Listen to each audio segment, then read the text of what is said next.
අභ්‍යන්තර සිල්පතය. ධානය අනුසරණය නොකරන පුද්ගලයෙක් තම මනස පාලනය කරගත නොහැක. මනස පාලනය නොවන විට ඔවුන් ලෝභය, අත්වැරද්ද, කෝපය සහ ද්වේෂය මගින් පාලනය වමින් අවසානයේ අයුතු ක්‍රියාවලට යෙදති. නමුත් ධානය අනුසරණය කරන පුද්ගලයෙක් තම මනස පාලනය කර ගනිමින් යුතුයකම් සහ අයුතුයකම් වෙන්කර තෝරා ගැනීමට හැකිවේ. සමස්ත සමාජය ධානය අනුසරණය කරන හැටි දත්වා සියලු දෙනාගේ සිල් අවබෝධය උසස් වූහොත් සමාජය ස්වභාවිකවම වෙන්වීම් අඩුවන ලදී. දුප්පත් වුවත් පුණ්‍යමය චාරිතය වර්ධනය කරගත් අය තම පරිසරයෙන් ඉහළට නැගිති.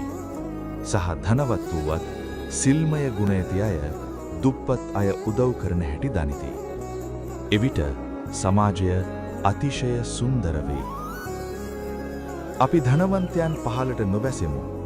අපි දුප්පත් අය උසට නැංවීම උත්සාහ කරමු.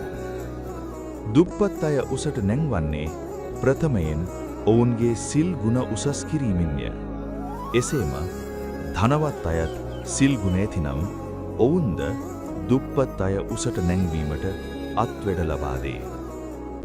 එවන් සමාජයක් සාධාරණ නීතිරීති වලින් යුත් කරුණාවෙන් මනුෂ්‍යකමෙන් හා දයාමත පදනම් වූ ප්‍රතිපත්ති සමග සත්‍යෙන්ම සුන්දර සමාජයක් වේ.